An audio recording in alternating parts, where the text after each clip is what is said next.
in chat.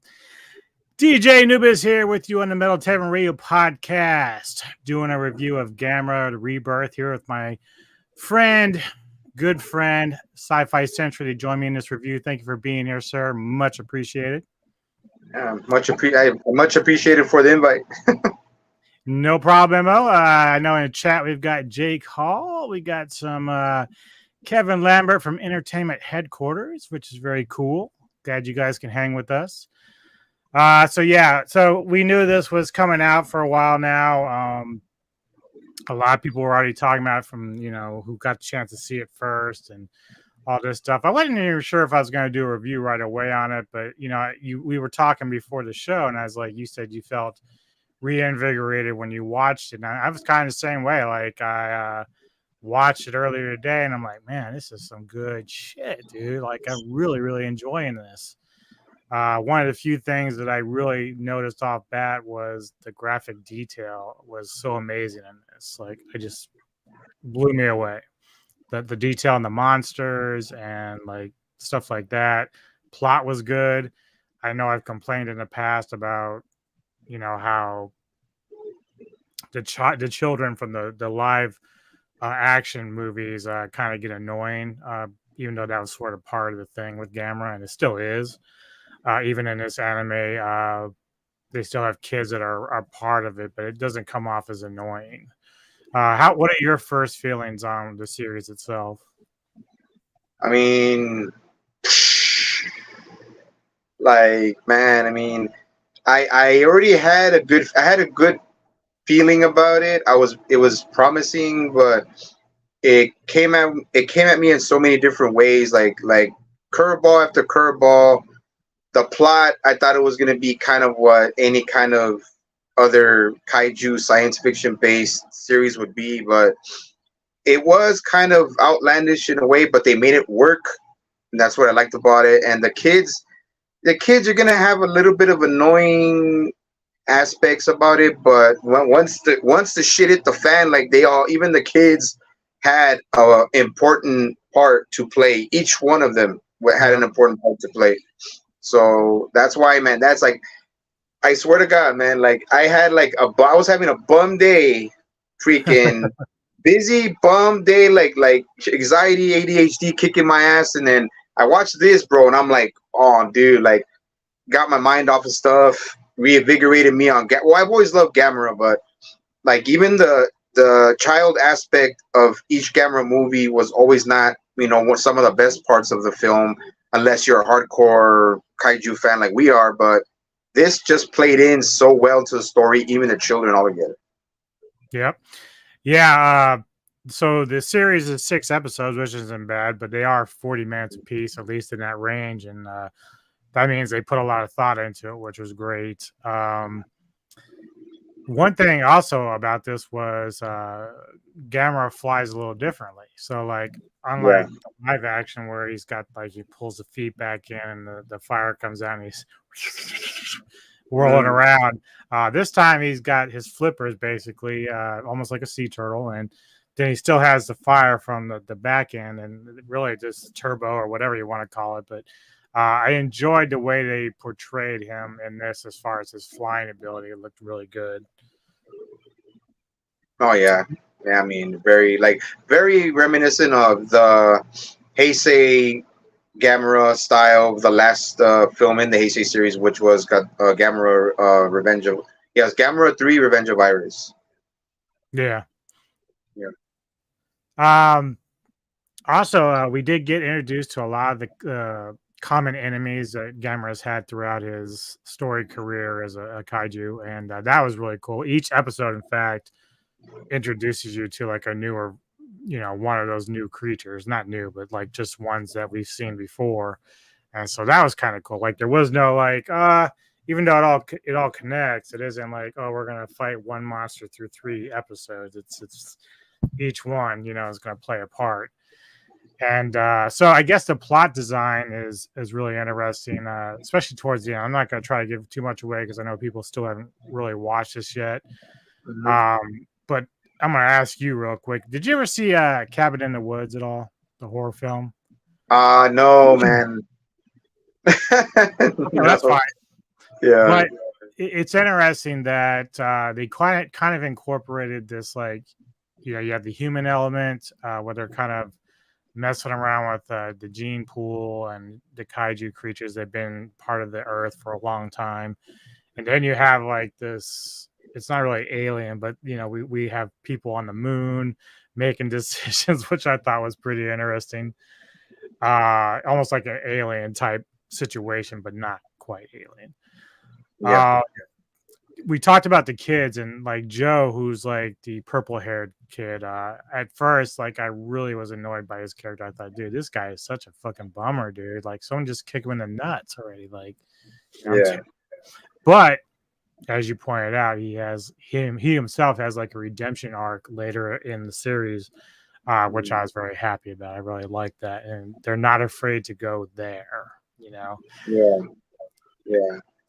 Yeah. They weren't. No, they weren't at all. I mean, it was like, dude, like a lot of this, especially the not only with the story arc and the characters, it was dark and it was brutal. It was like even had that it does have that horror, like sci-fi horror style of just story to it. And that was that. I mean, they did show that in the first few teasers, but I mean, they just like they didn't expend too much on it, but they only did enough not to not to oversell it. Yep. You know what I mean? So Jake says, I know you'll get to it, but which Gamera enemy was your favorite? Mine had to be Girion. Yeah, man. Wow, that's a good one. I'm not entirely sure. I mean, they all had some very cool things, but I thought that Virus was terrifying. That dude was fucking terrifying. But I do have a couple of little stills here. Jiger, fucking amazing. Look at the detail in that. That's like nuts. And they all had like their certain skills that they had to fight with, and that was really cool. And then, of course, Zigra. We kind of saw him for the promo stills and stuff. But he was another cool one in there as well. So but I think Virus really was the one that kind of I'm like, holy shit, like this is creepy as hell. Yeah, Virus, or they call it on the I watched the Japanese version. They call him Virus. And I'm like, Virus, and like, yeah, he was. You could tell since they saved him, almost towards the end, he was. You could tell he was probably the whole cause of it. He was probably the whole freaking cause of everything. And then that, like I said, if people who haven't seen it, sorry guys, you haven't seen all of it. I might splurt some stuff out, but it was just it was hard great, to avoid sometimes, Yeah, it's funny because in this show, like Virus was like sort of treated almost like one of the seven gods of hell, in terms of the respect and what they were sacrificing to him, and almost like Hellboy. You remember that whole scenario with the gods and shit like that. So they kind of treated Virus a lot like him as well. Yeah. Kevin says the other thing that surprised me was the violence and the F-bombs. The show is not for kids, and I love it. Yep, I agree 100%. 100%. The violence is great. The gore was great. As Century said, the horror elements there, and I kind of expected some of it with the Gaius, because that was the first episode was focusing on Gaius, and you just knew they were eating people, and that's the cool shit. I really liked a lot of that. Yeah, it was. I mean, I would like to just tell Karugawa Corporation and the animated company that did it, which is ENGI. Thank you for taking the initiative and fucking taking risks and not being afraid to express your guys self and do whatever the fuck you want, because Toho will not do that. So I just gotta say that. And I'm sorry to bash on Toho, and I love Toho, man. We all love Toho, but come on, Toho, stop being pussies and take fucking risks. Sorry.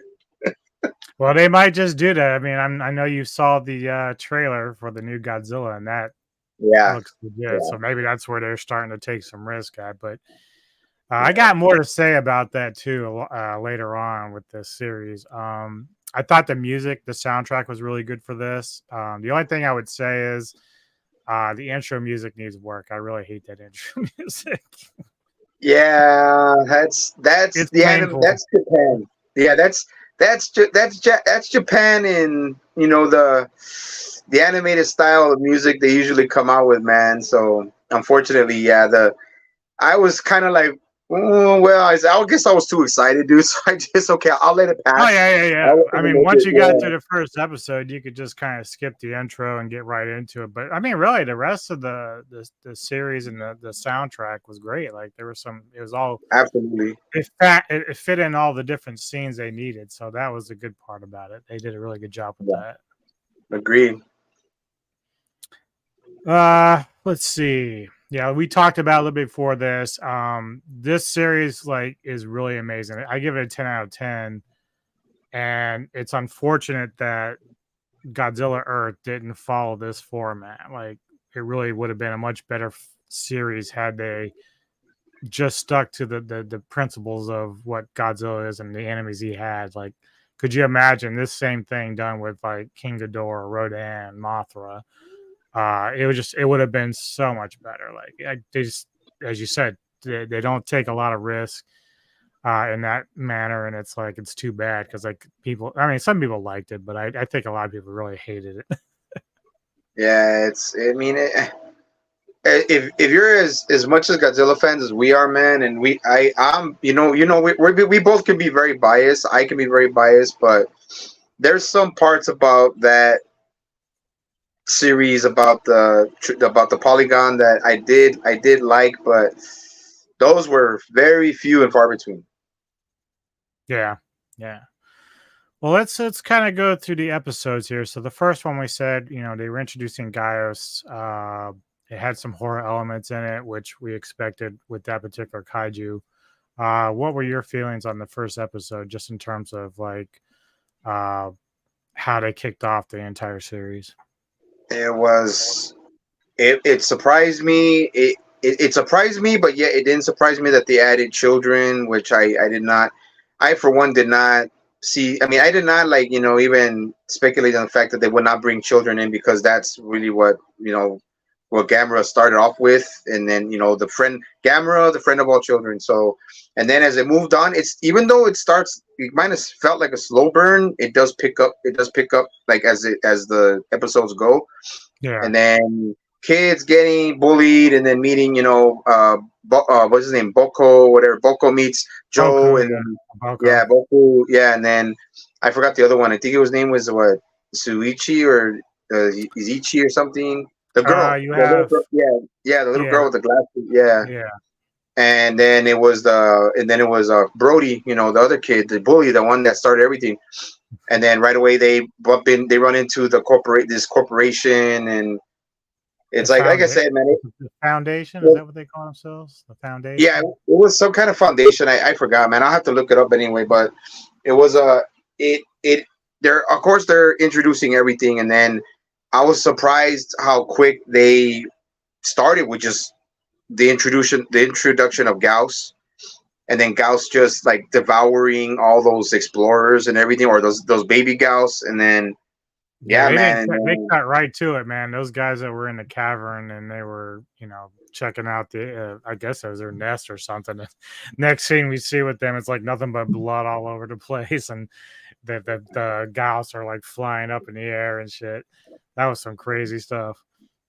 yeah, man. I mean, that's what I'm saying. Like it was. I'm glad that I had just seen it yesterday and it was fresh. And then, I mean, yeah. I mean, the Gauss look good. I mean, more grotesque looking than like kind of zombie-ish looking than the earlier iterations, especially Hyper Gauss, Showa Gauss, and yeah. I mean, they get elements from that from the show and the Heisei, but it works out, man. It just everything works. I mean, there's little nitbits that we probably overlooked, but for me, it Yeah, just everything worked. Everything worked until the kids started getting chased, and then Gauss started devouring people, and then like they started getting bigger, and then the more they consume, the more people they consume, the bigger they get, and then that's when the kids are gonna get in trouble, or the kids are getting in date. The kids become, they're running into danger, and that's where Gamera comes in. And yeah, bro, I was like, oh yeah, bro. I mean, inside I was like, freaking yeah and everything, but I was just so hooked on the TV.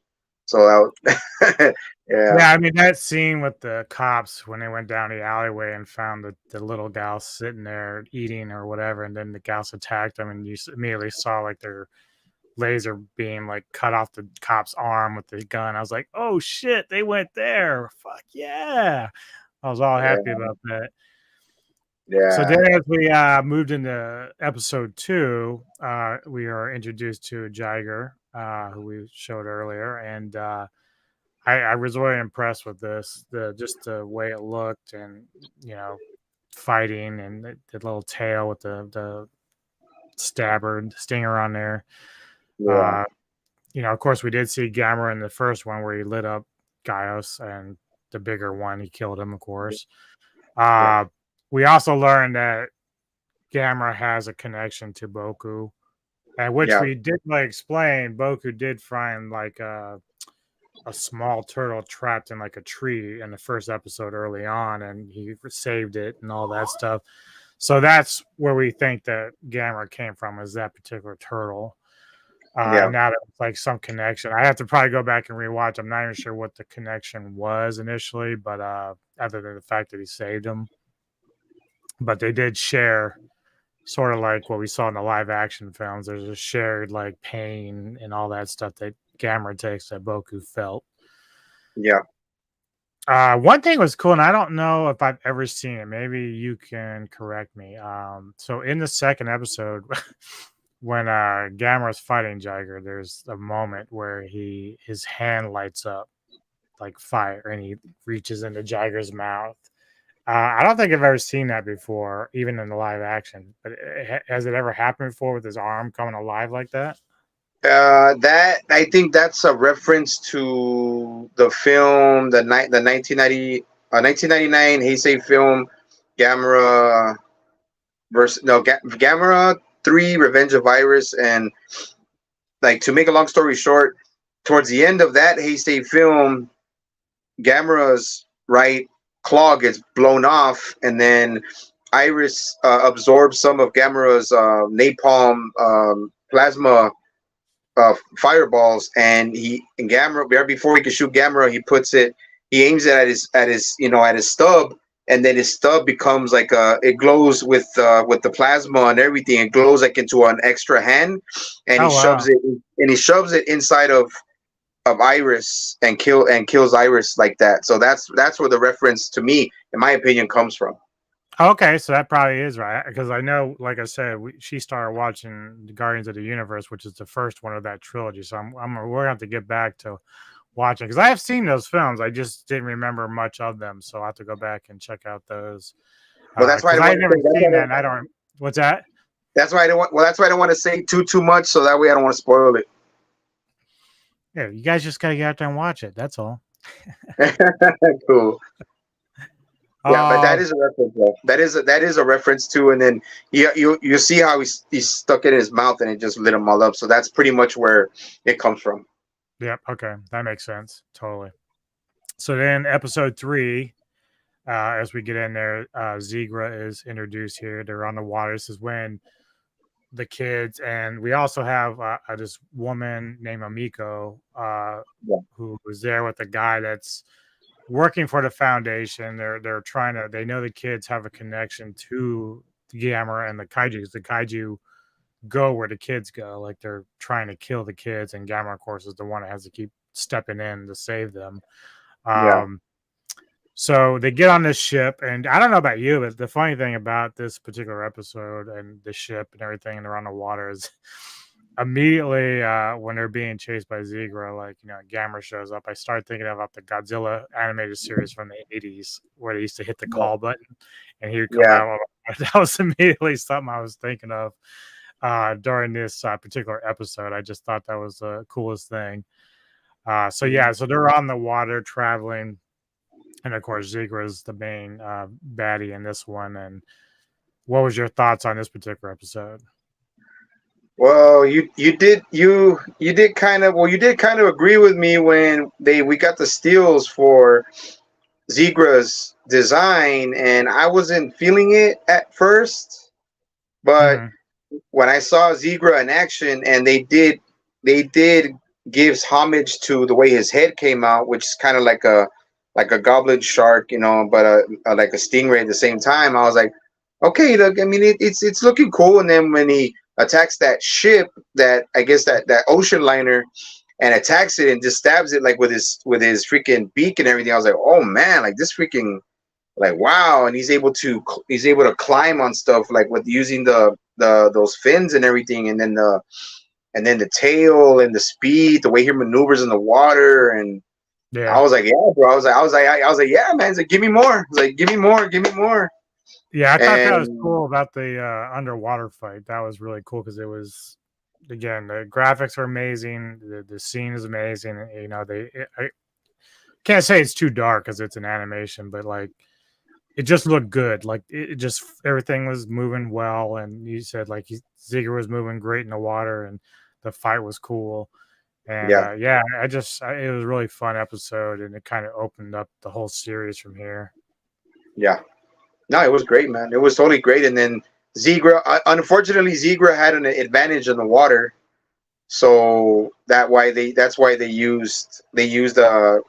So the kids came up with a plan to use, I guess, some kind of like a echolocation type of thing to try to get Zegra to follow them to get out of the water where Gamera has the advantage. Yeah. And Yeah, it should be noted that we talked about Brody, the older kid who was kind of bullying these kids at first. yeah, Now, as part of the team, his yeah, dad's one of the generals of the army, local army, and they're still like fighting the kaiju, but they also don't understand that Gamera is like not a threat, so they're still trying to like attack Gamera at times too. So there's yeah, moments where Brody's having to like tell his dad like, quit shooting fucking Gamera, dude. He's here to help us. You know, you're not helping the yeah, situation here. yeah. So No, exactly. let's see. Kevin says, I don't know about you two guys, but I felt like Ziegler was a mixture of classic Ziegler, Gaius, and when he goes on land was like a skull crawler. I can see that because he did look kind of like a skull crawler trying to climb up on the land and everything.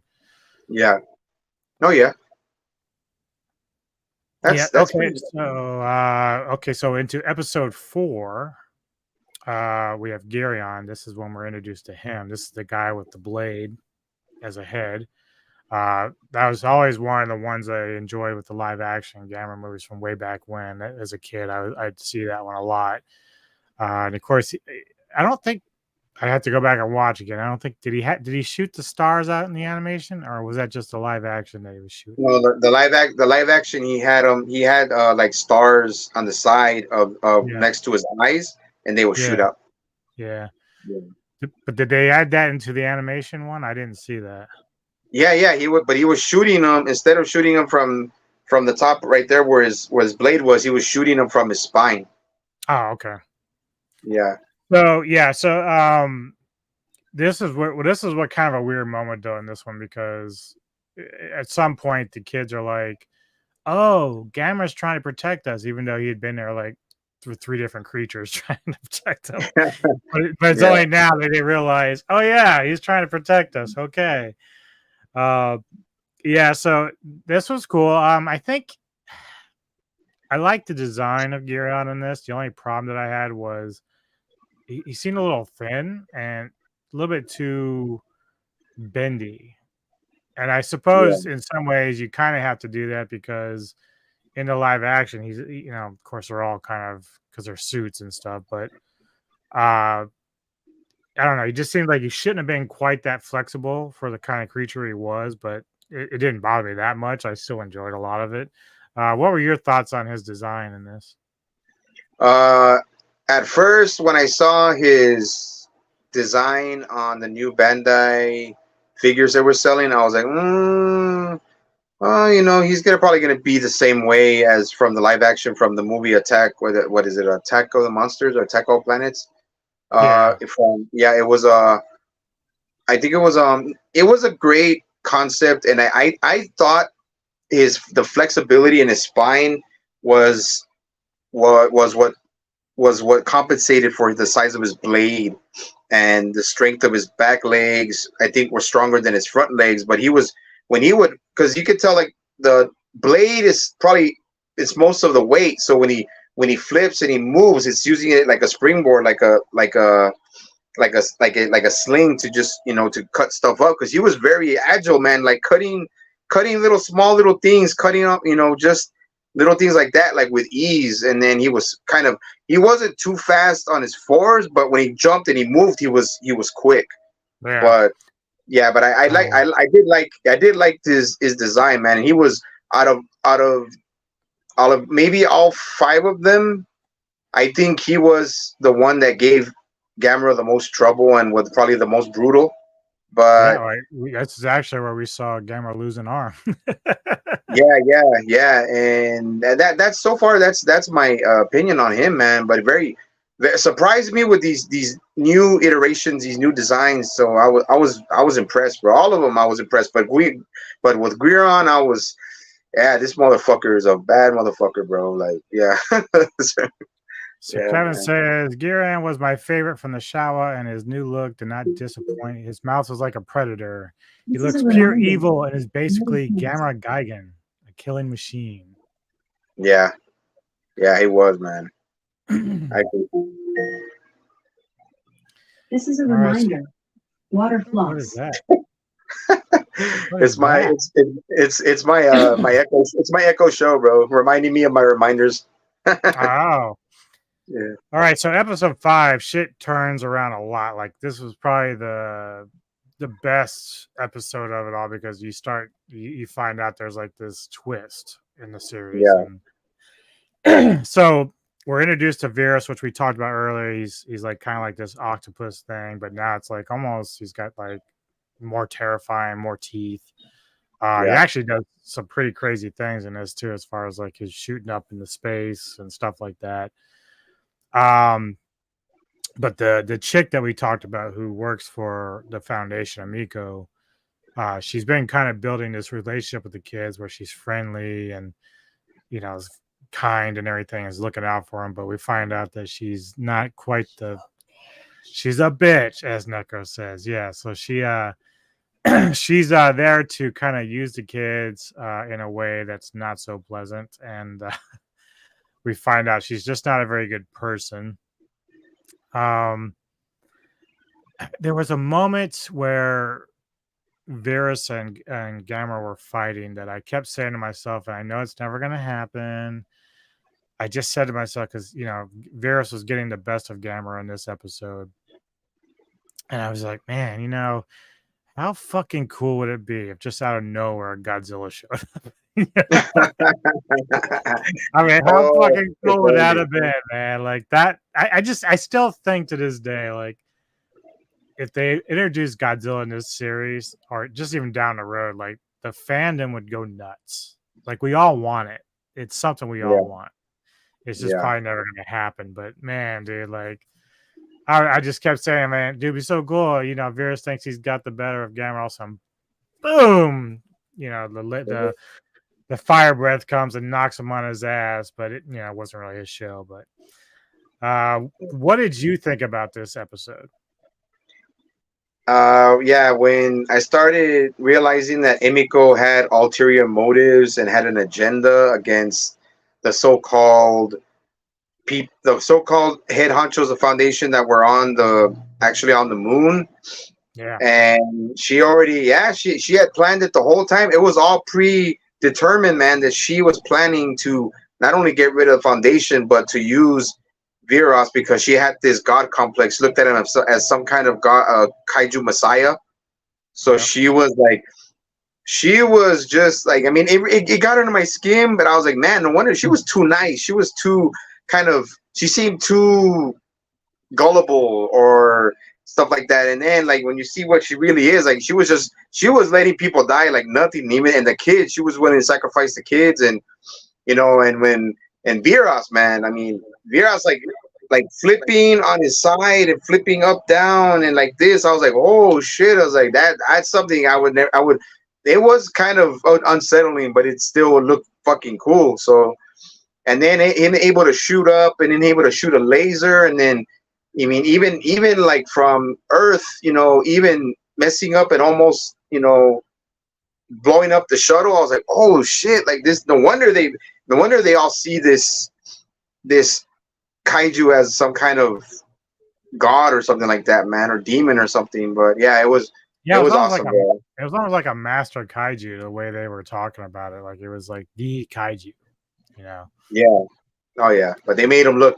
He looked vicious, bro. Vicious and terrifying. So yeah. Because I go back and I look at the live action, I'm like laughing at how it looks. Man. Yeah, bro. This dude, they did some justice here. They put some thought into it. Like all of them look fantastic. Yeah. Let's see. One day, Godzilla versus Gamera may happen. Only time will tell. Yeah. But man, I want to be alive when it happens. I don't want to die before they finally decide to do it. Hopefully within our timeline. Yeah. Yeah. But this episode was a big one. It also had a couple other moments I really liked. As I spoke about Joe, who was kind of like this annoying twat through early of the series. He has a great redemption arc in this particular episode, and I'm not going to give it away, but he totally changes around his entire mindset as a character and growth, and then of course the other one is what happens to Amiko, and all I'm going to say is burn baby burn, or bon appetit, because yeah, so this episode has a lot going on in it. It's almost kind of funny because you would think that this would kind of be like the ending episode because of how much shit actually happened in it. Yeah. But we do jump into episode 6. And I thought for sure we were going to see Iris or something like that in this one, but it ended up being another version of Gaius, which they kind of had like one of the little critters left over. And the people on the moon that you talked about, they're the ones kind of pulling the strings here. And so they kind of recode this Gaius creature, which becomes larger than the first one. And it does have some different abilities. It's much stronger. And there's, of course, again, now at this point, also the kids and everybody are trying to save Gamera, who's pretty much dying at this point. So they're trying to get these other scientists to figure out how they can boost him and heal him or whatever. What is your thoughts on this final episode? The final episode leading up to the finale. Well, not the finale, but his. In other words, they're trying to save him because they finally realized, like, a little too late, that he's their only chance of surviving. Who knows what's next? And this other Gauss was just like, it looked like the same Gauss, but to me it looked like a hyper Gauss. But yeah, it was much bigger, but had other abilities aside from, just being having the laser and. It's almost like they kind of threw in different DNA from like Zigra and stuff because it was in the water and swimming. Yeah. That's and it was. I mean, you want to go as far as when even the battle, like when they're good, when they're getting into it, like freaking. Sure. Like when Gamera was like, Gamera is literally fighting off this much bigger, and then even the special forces are even trying to, buy time for Gamera so he can fully heal and everything like that. And then Gamera's stubborn as hell, bro. Reminds me of myself that he doesn't care. He doesn't have a hand. He's gonna go and fight. He's gonna go and save the kid, to save the world, and he does it. And it's just, man, it was it was emotional, when he finally finishes off, and then with the way he almost gets poisoned, and like the foundation from the moon almost like corrupt him and use him as their last resort to try to annihilate, the human race so they can, repopulate or some shit. I was like, yeah, it was kind of I was like, man, is this really gonna happen? But then like Boko keeps telling Gamera, no, you wouldn't do it. You wouldn't do that. You wouldn't do it to us. And Gamera breaks out of it and then does the whole freaking, sacrifice himself or something like that. So I'm sorry guys, if you're watching, I'm sorry. But It's like I mean, it was cool what he did too because it yeah. affected the guys on the moon. So Well, he I really thought didn't that was cool. sacrifice himself. Yeah. Well, he really Yeah, didn't sacrifice himself, but it was like I said, it was well deserved. He went out like he always likes to go out, and yeah, bro, it was somber in a way, but then yeah, it's towards that end. It was there was some joy, but still a little bit of tear jerking. But yeah, it was great, man. yeah. It's kind of funny because I always kind of felt like Gamera shared like the same mindset that Mothra does. You know, is always like throwing Yeah, himself into the fire pits and sacrificing himself. So it's like it's really yeah, similar to what Mothra's always doing, which yeah. this one kind of follows suit there. Won't totally say exactly what happens at the very end, but I know that Neko and I gave this like collective awe moment. So Yeah. that was cool. I really liked that. It was neat. Yeah, that's why I didn't mention. Yeah, that's why I didn't mention. I didn't mention the what. I didn't mention towards the end, and won't mention the how do you say it, the end credits slash or end episode credits. But it if you're a real kaiju, real Gamera, Godzilla, all everything kaiju, you guys will not be disappointed, and I wasn't disappointed. I was so amazed. It literally lifted my spirit and gave me hope that at least an anime that started well that was made for kaiju was this amazing. I'm like, yeah, I mean, now I'll see that. Now I think we'll see Toho start to turn it up and start being, hey man, these guys are freaking whipping our asses, and we have all this money, and these guys only went on such a budget.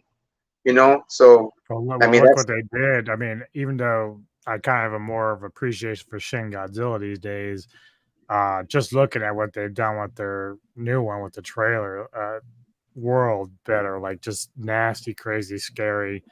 I can't wait for that movie to come out. But see, Kevin, whoops. Gamera won the animated flight. Sorry, Toho, but you lost this one. That's true. yeah. There's no debating that one at all because they've tried. Well, what was the other one we watched? We talked about the one with Angirius and all them. Oh, that was Singular Point. Yeah, so that wasn't bad, but still doesn't match to this because you still want those battles. You still want to be able to see Godzilla fighting critters and stuff like that. So these guys who put this together knew what they were doing. I say this about sometimes with the game stuff is like sometimes the creators don't really listen to the fans. They say they are, but they don't usually do it because Yeah, they're always trying to do their own thing, which, I kind of understand some of it. But like when your fans are telling you, we want this, and you're just like not listening. But hopefully Toho kind of like gets it together and kind of shows that. Let's see. No one expected Godzilla and Kong to clash again, and it happened. I have faith that we will get our dream match one day. But that's the thing it's kind of like the Godzilla and Kong thing is because Gamera is what you would call an Earth protector. So I don't know if yeah, Godzilla and Gamera would actually fight unless it's a similar type of deal where it's just a battle of wills. Like, no, I'm alpha. No, I'm alpha. I'm king of the yeah, monsters, motherfucker. It's one of those things. yeah. I think. Go ahead. No, I'm just saying. I think. Well, I'll just say this. I mean, we know Godzilla came first. Kong came first. We know Godzilla came second. As far as historical standards go, but I think, man, Gamera can give Godzilla a run for his money. Oh, definitely. I think he can. I mean, not because I was all in the new anime series. No, I mean, I've always been a follow. I've always loved Godzilla. I've always loved Gamera. I like Kong. But Godzilla and Gamera were always the ones that I watched always, and like it. I never thought I would really think that. Oh, you know what? Gamera's on par with Godzilla. Well, I mean, as far as power wise, I mean, Godzilla's always going to be the king. But then I just think Gamera may have what it takes to dethrone him. But I mean, I don't know, man. It's just. Yeah, I I don't don't know if know. he has enough to dethrone him. It depends on how they approach it. So Yeah, yeah, if Gamera is still kind of reliant on a human element to be like connected to him, that could be a bad thing. If they kind of yeah, separate that and just keep Gamera as his own being or whatever, then that maybe. But I still think that Godzilla is still the top dog. I think in the end, he's still just the guy that you have to beat. But what I do like is like when we thought about Godzilla and Kong was I always got angry at the original Godzilla versus King Kong because like it just was nonsensical. Like there's just no way that yeah, Kong could compete with Godzilla. yeah, So in the new one, they made it to where Kong could utilize things around him. So like the axe that was charged by the kaiju power and whatever, that makes sense. Like Kong's smart enough as a primate to make it work. How he can defeat another creature. yeah, So even though Godzilla still would win in the end, like I do like that they made the fight comparable and fair. Because otherwise, yeah. what are you doing? No, no, yeah, Oh, yeah. I mean, I understand. No, I believe you, and I agree. It's like I'm thinking like in my mind that it's like you said, like King Kong would never be able to compete with Godzilla unless given assistance. But I just think Gamera does have what it takes to challenge Godzilla to give him a. Well, I know Gamera can give him a way better fight and maybe be maybe close enough to beat him. But Godzilla's like Godzilla's just on a whole other level, man. On a whole other when it comes well, to yeah, well, yeah, yeah, the one difference between Kong and Gamera is Gamera brings a lot more to the table. He can do a lot more damage, especially yeah, if you look at if they even model him after this anime, like just what he can do is just it'd give Godzilla a fit. It'd be a yeah. problem. No, yeah, yeah. That was just what I was trying to say. But I mean, Godzilla's always gonna be Godzilla, man. He's always gonna be the king. Just like I said. But I mean, it's gonna be who knows, man. Like hopefully within our own lifetime, bro, that we'll actually get to see it. Yeah, Kevin says Titanicus versus Godzilla versus Gamera. That's the battle I want to see. I mean, I would love, man, but I think Titanic is going to go out first. What I don't even know much about Titanicus other than what we saw during G Fest and whatnot. I know you picked up the little comic and stuff. Yeah. So what powers does he even bring to the table? Titanicus just has he's very durable skin. He's old and he's got his freeze ray. So that's pretty much, and he's got a bunch of armor and he's an alpha himself, a great fighter. So I mean he'll give him trouble. I mean I know that'll be true. He'll give him trouble, but I mean that's all. That's just what I think. But Titanicus is also amazing. So. Kevin also says the next best anime in the kaiju genre is Pacific Rim Black. I agree because I actually like that better than the movies. I like that series better than the movies. Yeah, we can't forget the Pacific Rim the Black, man. That was another amazing kaiju animation, bro. Yes, definitely must see for people that love kaiju for sure. All right, man. Well, what do you got coming up? Why don't you tell people what's going to be coming up for your show? I already let you guys know on the 22nd of this month we're going to be running the Sci-Fi Society podcast. I think it's either number 14 or 13, and we're going to be talking about in that podcast Mothra versus Godzilla. And of course, Anubis, Neko, Kevin, Kaiju Goodness from Entertainment HQ, the Omni Viewer, Jedi Grand Bell, and yeah, man. I mean, it's gonna be great, man. That's the only thing I got coming up right now. Aside from all the stuff that I got coming up and. I have something else planned maybe after that podcast, maybe a very smaller podcast after that one. But so far that's all I got coming up, man. Because I got a boatload of freaking stuff to deal with, man. This next 2 months, but so far that's all I got, man. I know he's got the Underworld thing coming up, but it's probably another month or so away before we get around to that. But yeah. for those going to be interested in that Underworld discussion, I know we've talked about it with Sentry. Yeah, well, we're definitely gonna do Underworld. You said close to like October. Yeah, I think that's what we were talking about. Yeah, October. So it would be. month, Yeah, we'll have to find a date for that. Yeah, that one. No, that's ours, bro. That's our thing right there, bro. We gotta run that one, man. Oh, did you get? I haven't had a chance to look at. There's that new trailer for the Castlevania. Have you looked at that? Oh yeah, man. I think what is it called? Nocturnal. Yeah, Nocturna. Yeah, Nocturnal. Like, oh yeah, dude. Now they're bringing in from the game Castlevania Rondo of Blood, man. Richter Belmont.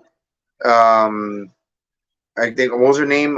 Richter Belmont, and I forgot the other names. I can't mention it right now because I'm just stuck on Gamera, man. It's gonna be great. It's gonna be great, man. The new one, will it outdo the first one? I don't think so, but I mean, let's see what happens, man. Yeah, I'm gonna have to look at the trailer. Might do a reaction to that at some point next week or so. But I'm holding off on watching that trailer because I do want to watch. I enjoyed the first Castlevania stuff, so really excited for that. So for those of you who want to follow the Sci Fi Senty on his channel, you can go over to @ the Sci Fi Senty on YouTube. He does a lot of great stuff, reviews, opinions, and theories. Great dude, has a lot of great videos up there. He does a lot of discussions on various things, even like Gundam and stuff like that. So be sure to go and check him out on that. As far as us, let me see. I think, what do we got coming up here, man? I always forget. So, yeah, so we got that. I think I'm going to try to do on not tomorrow, but next Saturday. I think Neko and I are going to finish up my top 50 movies of the 21st century. We're down to the last 10. So people are probably anxious to kind of figure out what my top 10 films of the last 21st century will be. Then, that's a lot of movies, man. It is. And then really outside it, we do have a classic reflections that she and I will do. I think we're actually going to do, initially I was going to do 3 other possibles, but I think we're going to go with Suicidal Tendencies Art of Rebellion album. I think we're going to do that. And then the following Friday, we will be interviewing Joel Valley from Media Glitch. So be looking to that because it's finally getting around to talking with that gentleman who's been pretty busy himself. So thank you all for tuning in and checking this out. Thank you, Senty, for being here with me. A lot of fun as usual. Always an honor and a privilege, brother. Yep.